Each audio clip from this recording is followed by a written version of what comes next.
Entrecôte grillée, huile d'olive au thym, purée de pommes de terre à la muscade.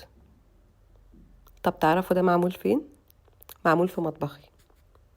الطبق ده لو طلبتوه في مطعم في فرنسا واخد نجمتين ميشلان ممكن ندفع مش أقل من 150 يورو، بس أنا عملته في ربع ساعة. لو عايزين تعرفوا ازاي كملوا معايا الفيديو للنهاية. انتريكوت يعني لحمة ما بين الضلوع، ودي حتة لحمة طرية بتتكلم عن نفسها، فمش محتاجة كلام كتير.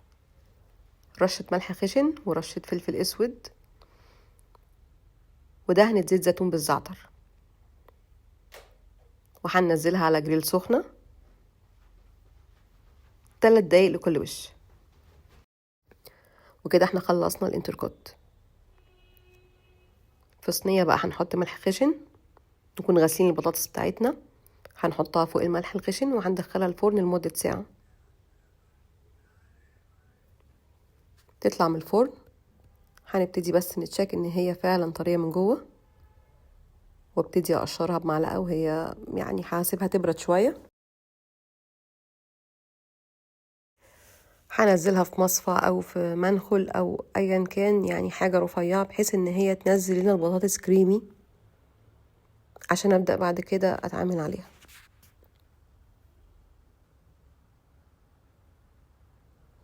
طعم البطاطس اللي مشوية على الملح مختلف تماما عن لو سلقناها.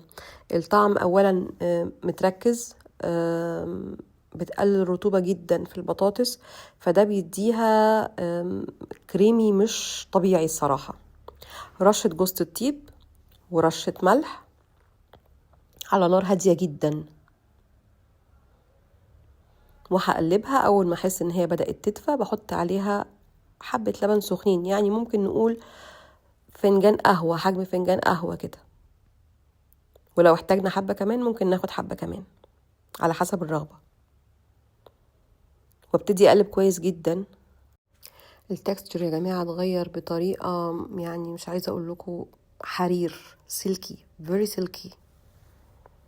انا هنا احتاجت بقية اللبن اللي فاضل،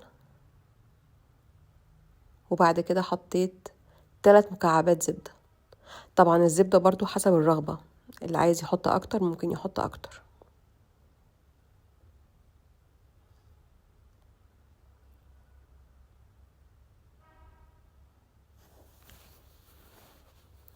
عايزة اقول لكم البطاطس كده عاطية طعم تاني خالص، مختلف عن اي طعم دقتوه او جربتوه قبل كده للماش بوتيتو او للبومبيوريه. اتمنى الوصفة تعجبكم وتجربوها.